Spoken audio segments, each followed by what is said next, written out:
हाँ जी, business valuation आपने कल तक 2 दिन लास्ट हमने क्या किए थे, एक एग्जांपल लिया, उस पर कुछ क्वेश्चंस डिस्कस कर रहे थे।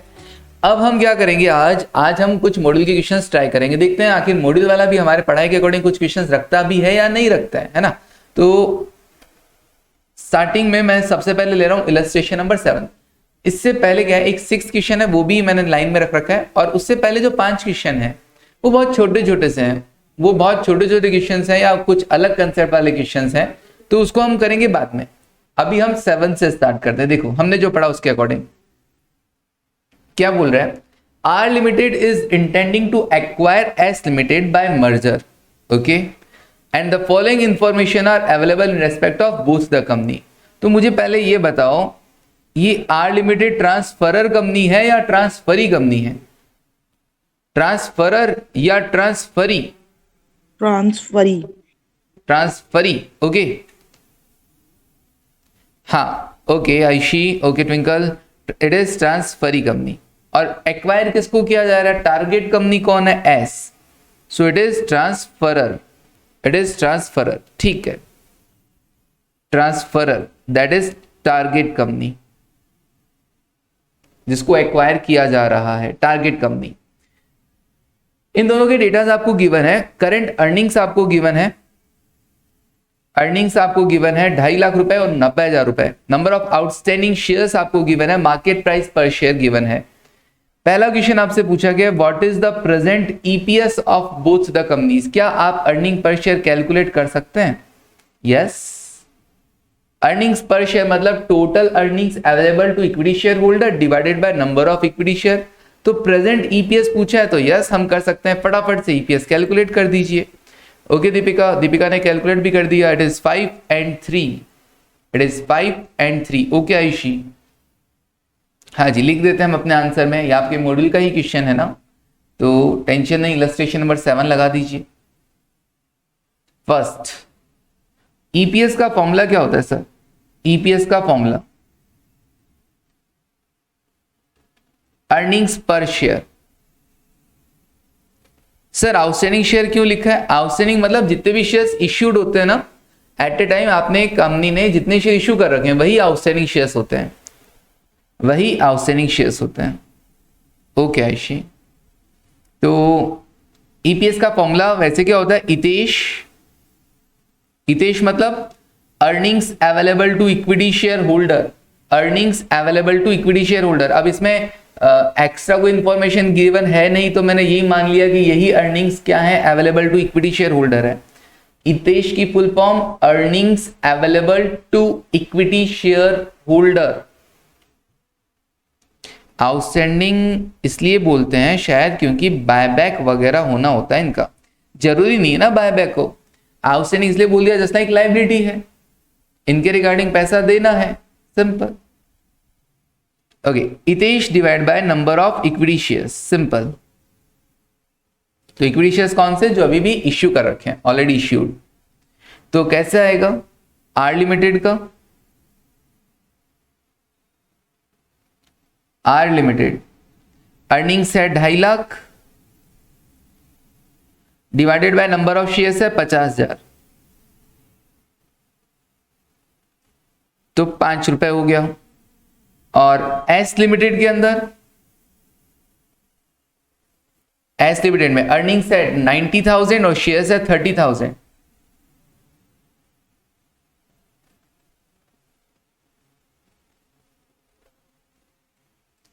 तो अर्निंग्स पर शेयर हो गया 3 रुपए, अर्निंग्स पर शेयर हो गया 3 रुपए। ओके, ये लो जी ईपीएस तो आ गया। अब दूसरा क्वेश्चन करते हैं, सेकंड क्वेश्चन क्या कह रहा है? If the proposed merger take place, अगर ये जो मर्जर की बातें हो रही है, अगर ये मर्जर होता है, what would be the new EPS for R limited?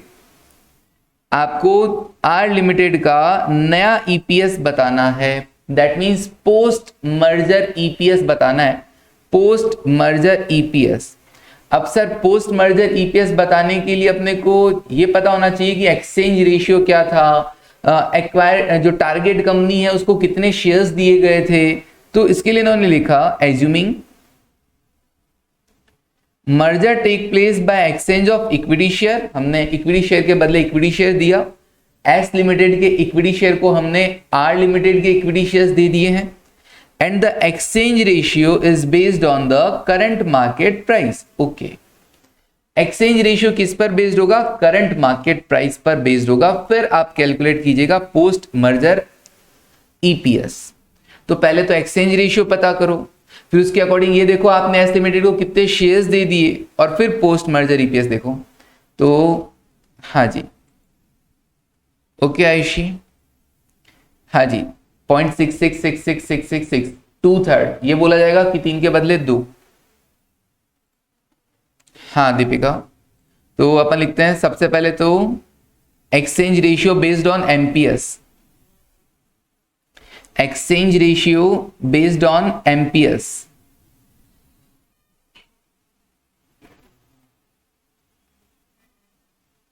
Exchange ratio based on MPS. Formula क्या होता है? एमपीएस ऑफ, फॉर्मूला क्या रहा? MPS of transferee company, transferee company, MPS of transferee company. पहले ऊपर ट्रांसफरी आता है या ट्रांसफरर आता है? बोलो। ट्रांसफरर आता है। हाँ, ट्रांसफरर आता है। ओके, तो MPS of transferor company, transferor का नाम क्या था? एस लिमिटेड, तो जो बंद हो रही है पहले, तो MPS of S limited divided by MPS of R limited. So MPS S का कितना है? 14, और आर का कितना है? 21। तो 14 डिवाइडेड बाय 21, यूं कहें 2/3, 2/3 कह दूं, हर 3 के बदले 2 शेयर, हर 3 के बदले 2 शेयर। 0.67:1 जिन्होंने लिखा है वो भी ठीक है, और आप ये लिख दें कि हर 3 के बदले 2 शेयर, वो ज्यादा बेटर है कि पॉइंट्स में नहीं आएगा, हर 3 के बदले 2 शेयर। तो एक्सचेंज रेशियो क्या हो गया? 2:3 हो गया, 2:3, हर 3 के बदले 2 शेयर।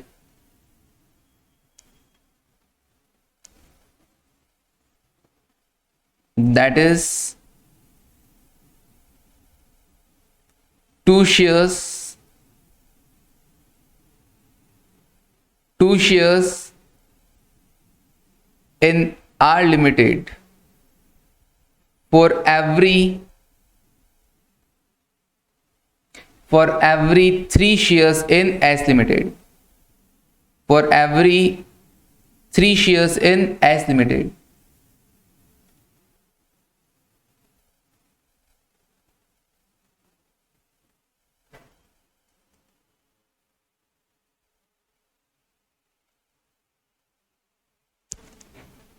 हर 3 के बदले हम क्या करेंगे? 2 शेयर देंगे तुमको, हर 3 के बदले 2 शेयर देंगे। आर लिमिटेड 2 शेयर देगी हर 3 शेयर्स के बदले।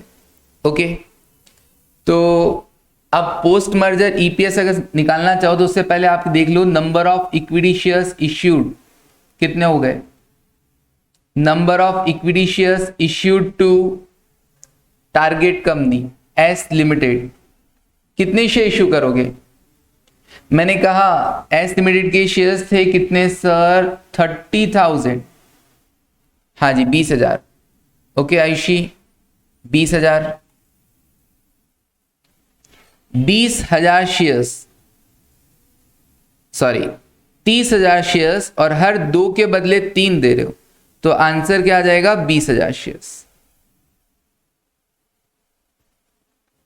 30,000 हर 3 के बदले आप 2 शेयर देंगे तो कितना आएगा? 20,000 share. Number of equity share to S limited. Okay, उसके बाद post merger EPS,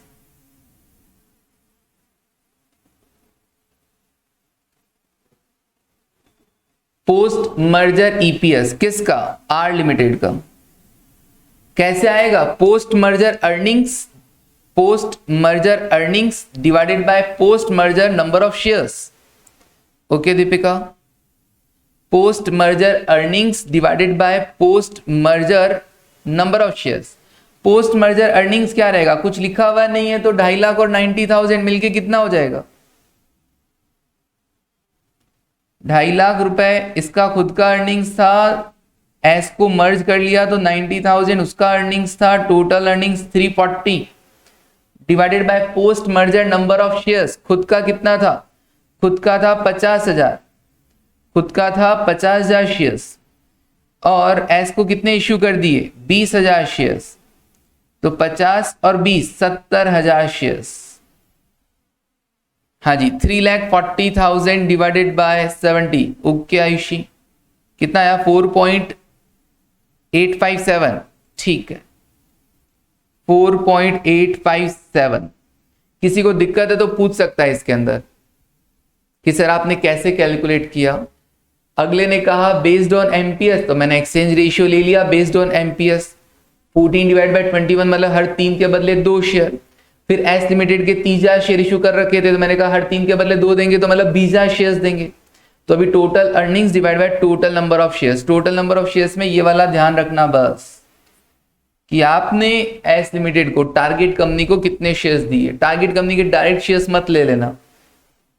okay, next question हो गया ये तो। Third part, what should be the exchange ratio if S Limited wants to ensure the same earnings to member as before the merger took place? exchange ratio क्या होगा अगर S Limited चाहती है, S Limited मतलब target company चाहती है वो same earnings कमाना, जितना पहले कमाती थी उतना बाद में कमाए। बताओ कल मैंने क्या सिखाया था? एक्सचेंज रेशियो किस पर बेस्ड होगा अगर ऐसी बात आ जाएगी तो? अगर अर्निंग सेम रखना है टारगेट कंपनी का तो exchange ratio should be based on, yes Ayushi, EPS. तो लिखो in this case exchange ratio should be based on EPS.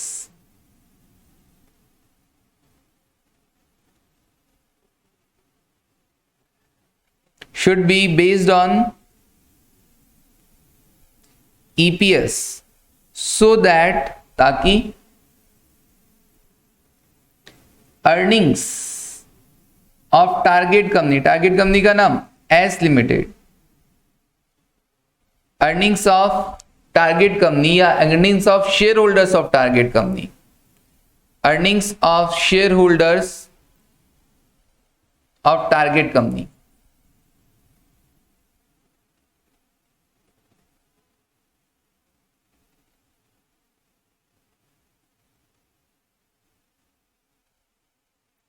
Earnings of share holder of target company. Target company का नाम भी लिख सकते हैं, क्या नाम?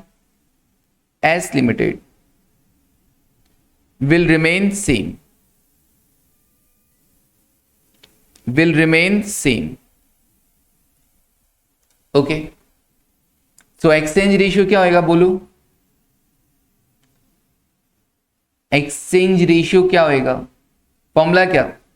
EPS of transferor company upon EPS of transferee company. Ayushi ने कहा 0.6। ओके, ईपीएस आपने कैलकुलेट किया था, यस। ट्रांसफरर का 3, ट्रांसफरी का 5, तो 3/5 इट इज 0.6:1, 0.6:1। हाँ जी, फटाफट से मैसेज कर दो, क्या ये क्वेश्चन क्लियर है आपको? क्या ये क्वेश्चन क्लियर है आपको?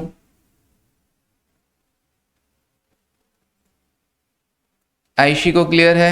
हाँ, पूरे सब बच्चों के आंसर चाहिएगा मेरे को, वेट कर रहा हूं मैं। आराम से देख लो, कोई डाउट है तो पूछ लो। जितने भी हैं पार्टिसिपेंट्स उन सबके आंसर चाहिए। दीपिका, ध्रुव, प्राची, राधिका, सौरभ, ट्विंकल, आयुषी ने दे दिया। आयुषी भी 2-2 शो कर रहा है, ठीक है। सर ये थर्ड वाले में वो चेक करने के शो नहीं करना, नहीं चेक नहीं शो करना, बस एक्सचेंज रेशियो कैलकुलेट करना ना। तो what should be the exchange ratio, बस, और कुछ नहीं।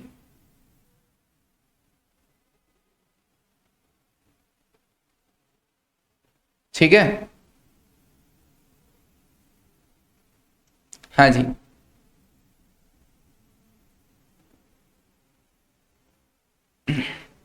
क्योंकि उस केस में क्या होगा, अगर अपन शो करना चाहेंगे, चेक करवाना चाहेंगे ना, तो अपने को क्या करना पड़ेगा, इस एक्सचेंज रेशियो के बेसिस पर पहले पोस्ट मर्जर ईपीएस निकालना पड़ेगा, फिर पोस्ट मर्जर ईपीएस को नंबर ऑफ शेयर से मल्टीप्लाई करके अर्निंग्स दिखाना पड़ेगा। तो जरूरत नहीं, अगले ने बोला ना what should be the exchange ratio, तो बस काम हो गया। अगर आप शो करना चाहें तो कर सकते हैं, ऐसा कोई प्रॉब्लम नहीं है। तो उस केस में आपको क्या करना पड़ेगा, पहले पोस्ट मर्जर ईपीएस भी कैलकुलेट करना पड़ेगा, राइट, कि पोस्ट मर्जर आपका ईपीएस क्या आएगा। पोस्ट मर्जर ईपीएस क्या रहेगा, total earnings 2.5 lakh 2,50,000 plus 90,000 divided by total number of shares कितना, 50,000 तो खुद के थे, 30,000 के बदले हमने कितना दिया 0.6, मतलब 18,000 शेयर्स दिए थे उसको, तो 340 डिवाइड बाय 68,000 करना। हाँ, तो अपना ईपीएस क्या रहा, 5 रुपए। अब ईपीएस 5 है तो देख लो उनका अर्निंग सेम रहा कि नहीं रहा। उनको अपन ने 18,000 शेयर्स दिए ना, 18,000 इंटू 5 कितना होता है 90,000, और उनका पहले वाला अर्निंग्स भी कितना था 90,000, तो उनका अर्निंग सेम रह गया। तो ये आप वेरीफाई भी करवा के आ सकते हैं, कोई प्रॉब्लम वाली बात नहीं है। अगला एक्सचेंज रेशियो पूछा तो सिर्फ एक्सचेंज रेशियो बताओ, हालांकि लेकिन ठीक है, अगर आप समझने के हिसाब से लिखना चाहते हो, वेरिफिकेशन लिखना चाहते हो तो लिख दीजिए वेरिफिकेशन। पोस्ट मर्जर ईपीएस इस केस में रहेगा 5 रुपए, और सो अर्निंग्स कितना रहेगा 18,000 टू 5 90,000 किसका, एस लिमिटेड के शेयर होल्डर्स का, एस लिमिटेड के शेयर होल्डर्स का। ओके, चलिए एक और क्वेश्चन कर लेते हैं फटाफट से, 2 क्वेश्चन कर लेते हैं। आज तुम्हारे आधे घंटे पढ़ने की मन में थी ना, देख लो, इसीलिए बीच में डिस्टरबेंस हुआ। ये बच्चों की है ना बहुत ऐसे दुआ बद्दुआ सब लगती है, मेरा ऐसा मानना है। सारे बच्चे सोच लेना कि हाँ आज पढ़ना ही नहीं है तो उसके बाद पढ़ाई हो ही नहीं सकती, कुछ ना कुछ प्रॉब्लम आई जाती है। हाँ, मैंने नोट किया है ये बहुत बार। चलो देखो, A limited is considering the acquisition of B limited with stock. Okay, stock के थ्रू ये एक्वायर करना चाहती है, शेयर्स एक्सचेंज के through. Relevant information is given below. तो ए लिमिटेड एक्वायर करना चाहती है तो ये तो हो गई है सर ट्रांसफरी, और बी हो गया है ट्रांसफरर। स्कीम मत बताओ वरना सब बच्चे रोज सोचेंगे अरे हाँ ये सौरभ का एक डायलॉग पक्का है, स्कीम नहीं बताने का। ठीक है सौरभ, यस वही तो है, फॉर्मूला ही तो है सब कुछ किसी भी बिजनेस को रन करने का, राइट। सौरभ अच्छा बिजनेसमैन बनेगा मुझे लग रहा है। प्रेजेंट अर्निंग्स, हाँ अच्छा बाबू भैया हाँ ठीक है, प्रेजेंट अर्निंग्स आपको दे रखा है, इक्विटी आपको दे रखा है, ईपीएस भी कैलकुलेट करके दे रखा है, पी रेशियो दे रखा है। ओके, पक्का ये एमपीएस कैलकुलेट करवाएगा। हाँ ये देखो पहला क्वेश्चन ही क्या है, what is market price of each company, बता दीजिए फटाफट। मार्केट प्राइस का फॉर्मूला होता है MPS equals to EPS into P ratio. ये ए लिमिटेड, ये बी लिमिटेड, दोनों का एमपीएस बता दीजिए।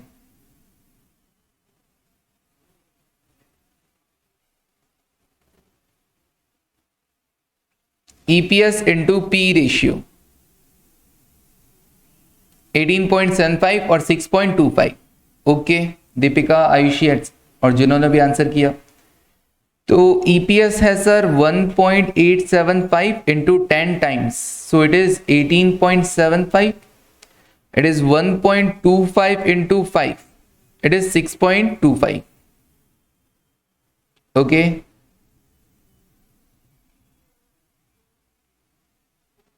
ठीक है। किस किस ने दिया था, आयुषी और दीपिका ने। और कोई एक्टिव नहीं लग रहा मुझे बच्चा, बहुत कम एक्टिव बच्चे लग रहे हैं। और आयुषी और दीपिका का हर क्वेश्चन पे आंसर आ रहा है, ट्विंकल का भी आ रहा है। हाँ कशिश, हाँ देखो व्हाट इज द, हाँ और ध्रुव, ध्रुव भी बहुत कम करता है। What is the market capitalisation of each company, market capitalisation मतलब टोटल मार्केट वैल्यू। बताओ टोटल मार्केट वैल्यू कैसे आएगा, total market capitalisation. Sir market capitalisation मतलब number of shares into MPS. So market capitalisation आ जाएगा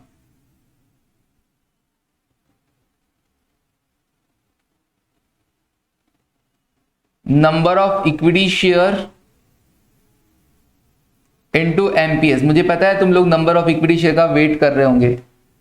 ओके दीपिका, हाँ जी, number of equity shares हैं, एक में 4 लाख हैं और दूसरे में 2 लाख हैं।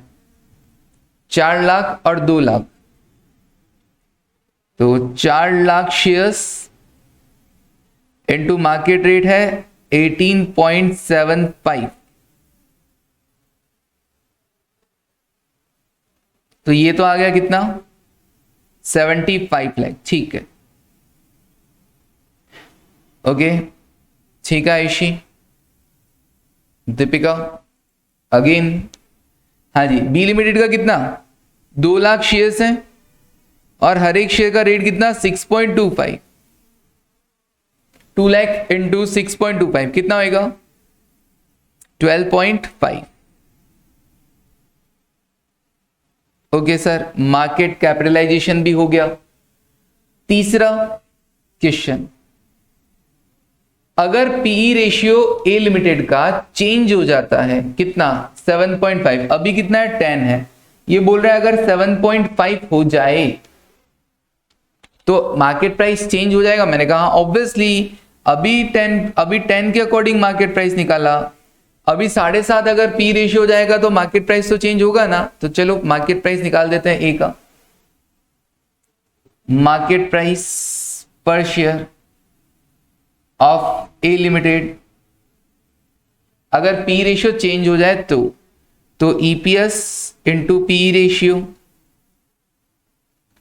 पी रेशियो कौन सा वाला ले रहे हैं, रिवाइज्ड वाला, रिवाइज्ड।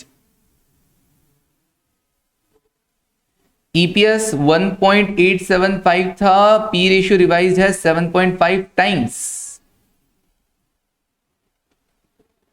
बताइएगा। ओके दीपिका, 14.0625।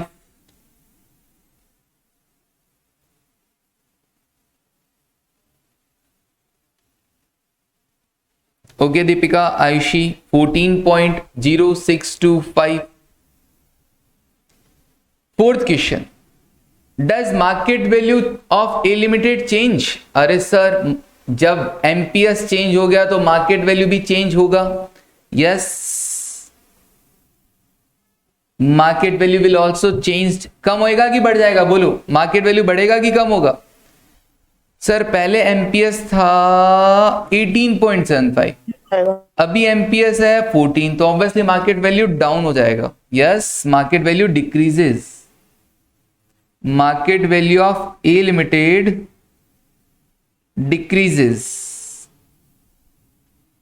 कम हो जाएगा। So market value of A limited कितना होएगा, मार्केट वैल्यू कैसे आएगा, number of equity shares 4 lakh थे इंटू 14.0625। ओके आयशी, ओके दीपिका, 56,25,000, 56,25,000 या फिर 56.25 लाख, कैसे भी लिख दो।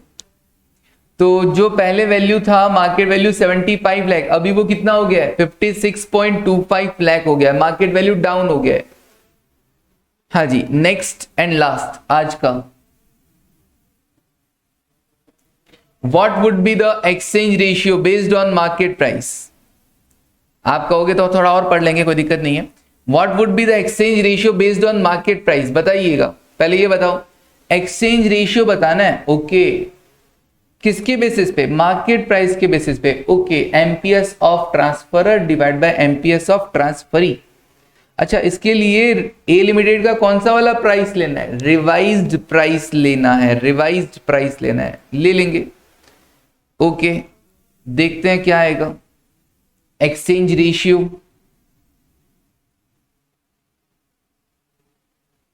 Exchange ratio MPS of transferor, या यूं कहूं टारगेट फर्म, और उसका नाम क्या है, ए के साथ कौन था, दूसरा बी था ना। हाँ जी, तो MPS of B limited divided by MPS of A limited. अच्छा ओके ट्विंकल आयशी। अच्छा एमपीएस भी कौन सा वाला लेना है? रिवाइज्ड वाला लेना है, रिवाइज्ड वाला लेना है एमपीएस। तो बी का एमपीएस कितना था? बी का तो वही वाला लेना, बी का एमपीएस तो 6.25 ही लेना। लेकिन ए का एमपीएस ये नहीं लेना, 18.75 नहीं लेना। कौन सा लेना? रिवाइज्ड वाला 14.0625। क्वेश्चन वाले ने बोला इसलिए ऐसा किया, 14.0625। तो बच्चे बता रहे हैं 0.444444। ओके तो 0.444441। बोलो हाँ, समझ में आया सबको? सर ये इलस्ट्रेशन नंबर कौन सा है? हाँ आयुषी को समझ में आ गया, इलस्ट्रेशन नंबर 8 है ये। दीपिका को भी आ गया, आयुषी और दीपिका को तो आ रहा है, ये मुझे समझ में आ गया। एक क्वेश्चन और, अच्छा ठीक है आयुषी एक और कर लेते हैं। सौरभ को भी आ रहा है, ओके डन। चलिए एक और क्वेश्चन की इच्छा हो रही है बच्चों की कि सर बहुत छोटे छोटे से क्वेश्चन है, ऐसे क्या तो 2 क्वेश्चन में खत्म कर रहे हो, बताओ थोड़ा सा और करवाइए। मैं कहा चलो एक क्वेश्चन और कर लेते हैं, लगे हाथ। हाँ किसी को नहीं समझ में आ रहा हो तो पूछ सकता है। प्राची, हाँ राधिका, नहीं समझ में आ रहा हो तो पूछ सकता है। Now illustration number 6। चलिए ये क्वेश्चन हम बाद में उठाए तो कुछ अलग होगा, तभी बाद में उठाए। तो देखो, acquiring company is considering the acquisition of target company. Acquiring company acquire करना चाहती है टारगेट कंपनी में इन अ स्टॉक फॉर स्टॉक, ठीक है, शेयर के बदले share, in which target company would receive 90 rupees for each share of its common stock. अच्छा यहां पर क्या किया जा रहा है, पेमेंट कैसे किया जा रहा है? स्टॉक फॉर स्टॉक तो बोला, और उसमें टारगेट कंपनी को कितना दिया जाएगा? 90 रुपए दिए जाएंगे for each share. Her share के लिए आपको 90 रुपीज कंसिडर किया जाएगा for its common stock. Okay 90 rupees consider किया जाएगा, ठीक है, टारगेट कंपनी का share. The acquiring company does not expect any change in its price earning ratio. Acquire जो कर रहा है वो पी रेशियो में ये मानेगा कि बिफोर मर्जर भी पी रेशियो वही था, आफ्टर मर्जर भी पी रेशियो वही है। And chooses to value the target company conservatively by assuming no earning growth. और क्या माना जा रहा है? किसी भी तरह का कोई ग्रोथ नहीं है ड्यू टू सिनर्जी, मतलब सिनर्जी इफेक्ट नहीं है। अब आपको देखना है क्या, सबसे पहला purchase price premium. Purchase price premium, sir ये क्या होता है? इसके लिए अपन डिटेल्स देखेंगे ना। देखो क्या क्या है, एक्वायरिंग कंपनी का अर्निंग्स आपको गिवन है, टारगेट कंपनी का अर्निंग्स गिवन है, नंबर ऑफ शेयर्स गिवन है, मार्केट प्राइस भी गिवन है। तुमने एक चीज नोट की, टारगेट कंपनी का प्राइस तो था 60 रुपए और तुम उसको पे कितना कर रहे हो पर शेयर? 90 रुपीज दे रहे हो कि नहीं दे रहे हो? 30 रुपए एक्स्ट्रा कंसिडर कर रहे हो कि नहीं कर रहे हो? हाँ सर 30 रुपए हम एक्स्ट्रा कंसिडर कर रहे हैं। दीपिका मॉड्यूल से आंसर टाइप कर रही है ना, फटाफट फटाफट। देख देख के झूठी।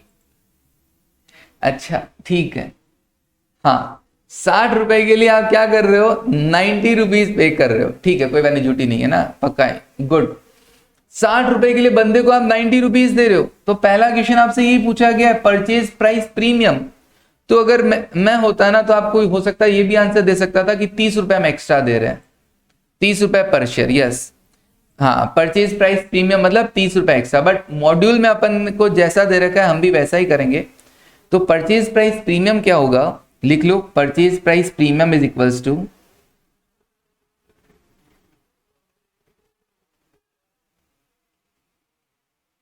Purchase price premium is equals to, जैसे हम लोग एक्सचेंज रेशियो में नहीं लेते MPS of transferor divide by MPS of transferee, same कुछ वैसा ही सिनेरियो। लेकिन यहां पर क्या होगा, अपने को पता है 90 दे रहे हैं 60 के लिए, तो परचेज प्राइस प्रीमियम को कैसे लेना, ऑफर प्राइस, आप लिख लो फॉर्मूला, ऑफर प्राइस आप कितना दे रहे हो for target company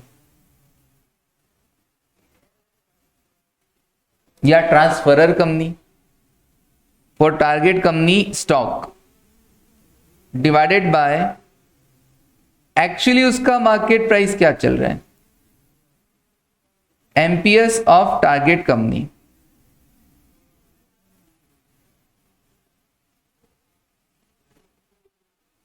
MPS of target company, तो offer price for target company stock divide by MPS of target company.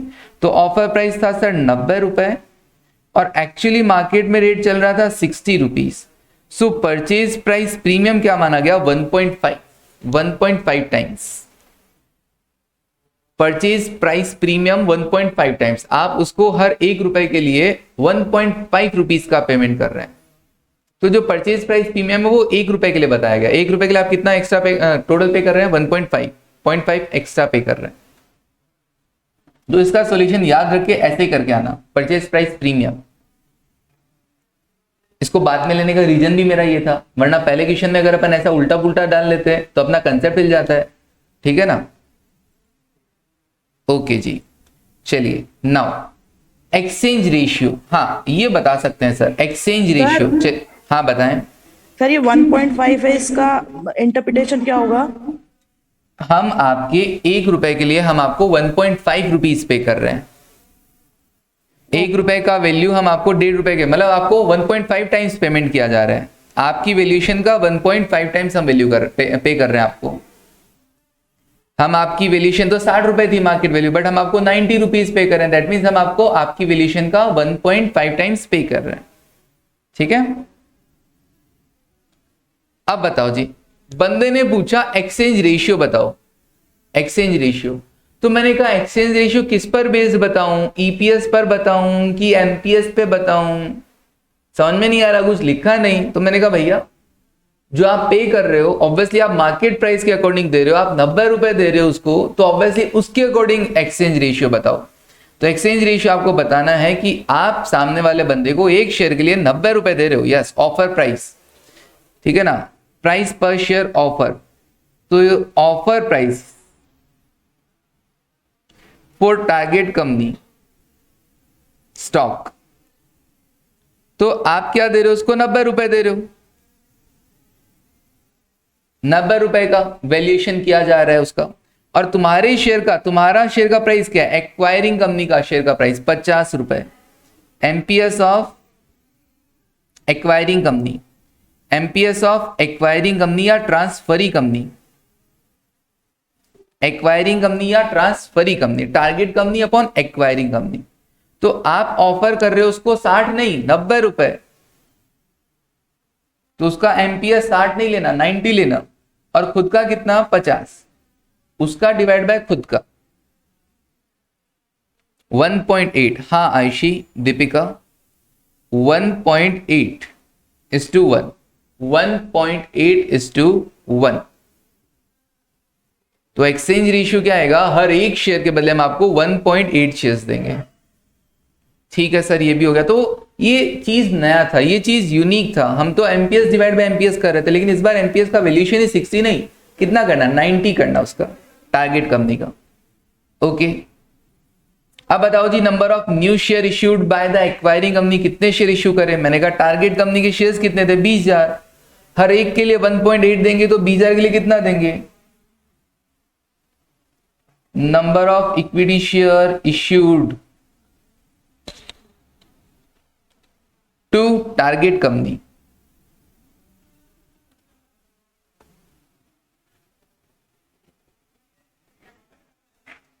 कितने शेयर थे? 20,000 ना, 20,000 थे उनके, हर एक के बदले 1.8 देंगे, तो 20,000 इंटू 1.8 कितना हुआ,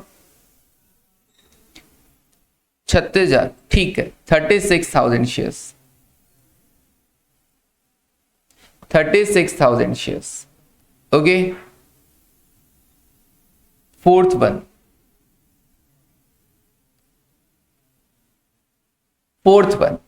post merger EPS of the combined firm. Post merger EPS, तो पोस्ट मर्जर ईपीएस कैसे आएगा, मर्जर के बाद अर्निंग्स डिवाइड बाय मर्जर के बाद total shares.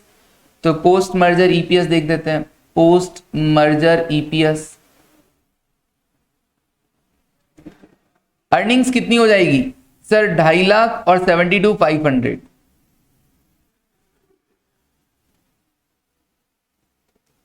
Divide by post merger number of shares कितने हो जाएंगे? खुद के थे 110, खुद के थे 110 और उसको दिए तुमने 20 नहीं 36,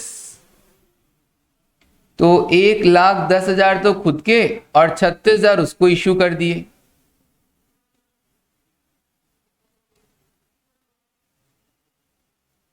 पोस्ट मर्जर ईपीएस कितना होगा बताओ? पोस्ट मर्जर ईपीएस कितना होगा? 2.2089, 2.2080। ट्विंकल और दीपिका क्या करें? 2.2089 लगाऊंगी, 0 लगाऊं? आयुषी 9 ओके ट्विंकल, हाँ ओके 9। पोस्ट मर्जर ईपीएस भी आ गया सर। अर्निंग्स कितना होगा divide by number of shares कितना होगा? ठीक है जी। Next, pre merger EPS of acquiring company. Hello, ये कोई क्वेश्चन अब पूछने की बात है, पहले ही पूछ लेना चाहिए था। प्री मर्जर ईपीएस मतलब पहले अर्निंग्स कितनी थी डिवाइडेड बाय पहले नंबर ऑफ शेयर्स कितने थे, तो 250 divide by 110 pre merger EPS of acquiring company. Pre merger EPS of acquiring company. तो पहले अर्निंग्स थी सर 2.5 लाख, पहले नंबर ऑफ शेयर्स कितने थे? 1,10,000, तो 2.5 लाख डिवाइड बाय 1,10,000 कितना? 2.27। 2.273। ठीक है, कितना इजी जी क्वेश्चन है बताओ। प्री मर्जर पी रेशियो बता सकते हो? मैंने कहा हाँ। प्री मर्जर एमपीएस कितना था? 50। पी रेशियो का फॉर्मूला क्या होता है? MPS upon EPS. अभी 50 एमपीएस था, ईपीएस अभी अभी अपन ने निकाला है, देख लो। So pre merger PE ratio, pre merger PE ratio acquiring company का ना, तो MPS divided by EPS, PE ratio का फॉर्मूला। एमपीएस था 50 रुपए, ईपीएस अभी अभी अपन ने देखा लास्ट क्वेश्चन में 2.273। आंसर है Ayushi 22 times. Okay Ayushi 22 times, ठीक है ट्विंकल 22 टाइम्स। ओके 6 के बाद 7th pre merger PE ratio के बाद। Next, post merger share price. अच्छा, पोस्ट मर्जर एमपीएस पूछा है, तो मैंने आपको कल बताया था इसको कैसे करेंगे, ईपीएस इंटू पी रेशियो से करेंगे। Post merger MPS, post merger MPS कैसे आएगा? हमको चाहिए इसके लिए पोस्ट मर्जर ईपीएस और P ratio. P ratio change हुआ नहीं, कुछ लिखा नहीं तो भी ऐसा मानना, और इसमें तो शायद लिखा हुआ भी था स्टार्टिंग में कि पी रेशियो चेंज नहीं मानना। हाँ, ये बोला था स्टार्टिंग में, क्या बोला था? Does not expect any change in its price earning ratio after merger. तो पहले जो मर्जर पी रेशियो था वही लेना। तो पोस्ट मर्जर ईपीएस कितना? मैंने कहा पोस्ट मर्जर ईपीएस है, ये रहा 2.2089, 2.2089 और पी रेशियो सेम रहेगा 22 टाइम्स, तो 22 टाइम्स। देखो जरा कितना आ रहा है पोस्ट मर्जर एमपीएस, 48.5958। ठीक है दीपिका, 48.6 हो जाएगा। ओके हाँ, तो 48.6 हो जाएगा ऑलमोस्ट। ठीक है ट्विंकल, 48.5958 लिख दो चाहे 48.6 लिख दो, एक ही बात है। एग्जैक्ट थोड़ी आ रहा है 48.6। ठीक है, देख लेना। नो, ठीक है, 5958 लिख दो, कोई दिक्कत नहीं। नाउ लास्ट क्वेश्चन फटाफट से देखो। Post merger equity ownership distribution. Equity ownership distribution मतलब टोटल इक्विटी शेयर्स में से टारगेट कंपनी के शेयर होल्डर्स के पास कितने शेयर्स है और एक्वायरिंग कंपनी के पास कितने शेयर है। Post merger equity ownership, post merger equity ownership, किसके पास कितना ऑनरशिप है। Distribution, post merger equity ownership distribution. Target company के पास कितना और एक्वायरिंग कंपनी के पास कितना। तो ये कैसे होगा सर। मैंने कहा देखो, आपने कितने शेयर्स दिए थे उसको, 36,000, राइट। खुद के थे 1,10 और सामने वाले को 36,000 शेयर्स दिए, तो टोटल कितने शेयर्स हो गए। टोटल हो गए सर 1,46,000 शेयर्स। मर्जर होने के बाद टोटल नंबर ऑफ शेयर्स हो जाएंगे 1,46,000, 1,46,000। उसमें से टारगेट कंपनी के पास तो कितने रह गए थे, 1,10,000। तो कितना परसेंटेज हुआ, 1,10,000 146 में से 75। सॉरी, टारगेट कंपनी नहीं, टारगेट कंपनी के पास थोड़ी था, वो तो एक्वायरिंग कंपनी था। 1,10,000 तो एक्वायरिंग कंपनी था। टारगेट कंपनी तो वो थी ना जिसको हम दे रहे थे, 36,000 शेयर्स दिए थे। इस 146 में से 36,000 शेयर्स टारगेट कंपनी को दिए। बताओ। और एक्वायरिंग ने खुद के पास थे 1,10। 24.65%। ओके, एक सेकेंड, 24.66%। और ये कितना बाकी बचा हुआ, 74.3333% होगा, तो 34%। ओके, देख लेना जितना भी हो। 24 पॉइंट पहले वाले का कितना आ रहा है, 36,000 डिवाइड बाय 1,46,000, 24 पॉइंट। हाँ जी, हो गया। बाकी तो टोटल 1,46,000 शेयर्स थे, उसमें 36,000, 1,46,000। हाँ, 24.657 था, तो इसलिए 66 ले लिया गया, तो बाकी बचा 75.34। ठीक है, डन।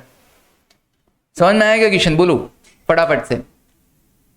सर, हाँ, अगर हम एक्सचेंज रेशियो ईपीएस के बेसिस कैलकुलेट करते हैं, हमारे नंबर ऑफ शेयर्स इशूड भी अलग आएंगे ना। यस, अगर हम ईपीएस के अकॉर्डिंग करेंगे तो नंबर ऑफ शेयर इशूड भी अलग आ जाएगा। तो सर, जो पोस्ट मर्जर ईपीएस है, उसको हम एमपीएस के जो बेसिस पे निकाले शेयर्स, उस पे सॉल्व कर रहे थे, वो सही है मतलब। पोस्ट मर्जर क्या एमपीएस, हमने जो एक्सचेंज रेशियो है एमपीएस के बेसिस पे निकाला है, और फिर उसके हाँ। Basis number of shares 36,000। हाँ, 36 है। निकाला है पोस्ट मर्जर ईपीएस, तो उसमें हमने हाँ जी। 36,000 शेयर्स लिए हैं, तो सर ईपीएस में एमपीएस के बेसिस पे। हाँ, वो तो जितने आप शेयर दोगे ना उसके बेसिस पे ही आएगा एक्सचेंज रेशियो। एक्सचेंज रेशियो अगर आप ईपीएस के बेसिस पे लेते ना, तो नंबर ऑफ शेयर्स भी ईपीएस वाले उसी के अकॉर्डिंग आ जाता, उसी एक्सचेंज रेशियो के बेसिस पे, फिर यहाँ पर भी वही लिखा जाता। तो इससे उसका कोई रिलेशन नहीं है कि आप एक्सचेंज रेशियो ईपीएस पे निकाल रहे हो या एमपीएस पे निकाल रहे हो, वो एक अलग मैटर है। एक्सचेंज रेशियो आप डिटरमाइन कीजिए, उसके अकॉर्डिंग आपको जितने शेयर्स देने हैं वो दीजिए, और वही शेयर्स यहाँ पे लिखे जाएंगे। Okay sir. सर प्रैक्टिकली ये सब किधर काम आता है और मर्जर के टाइम एंड ये सब क्यों जरूरी होता है। हाँ जी, प्रैक्टिकली आपने खुद ने बता दिया कि मर्जर के टाइम ही काम आता है, और एक इन्वेस्टर के पॉइंट ऑफ व्यू से आप सोचेंगे तो ये बहुत काम आता है। एक इन्वेस्टर देखना चाहता है कि इसका ईपीएस, शेयर होल्डर्स देखना चाहते हैं कि इसका ईपीएस क्या होगा, अर्निंग्स क्या होगा, मार्केट कैपिटलाइजेशन क्या होगा, वगैरह वगैरह। एक एक्वायरिंग कंपनी देखना चाहती है कि मैं टारगेट कंपनी को एक्वायर करूं कि नहीं करूं, क्या मेरा ईपीएस इफेक्ट होगा, क्या कम होगा, ज्यादा होगा, फायदा होगा, नहीं होगा, ये सारी चीजें प्रैक्टिकली देखी जाती है। ठीक है, चलिए, कोई को दिक्कत हो पूछ सकता है, वरना एक बार वीडियो फिर से देख लें, समझ में नहीं आए तो, और कल मुझसे पूछ लेना, नेक्स्ट क्लास में पूछ लेना। ठीक है, चलिए, तो तब तक के लिए thank you, take care and bye. Okay, thank you.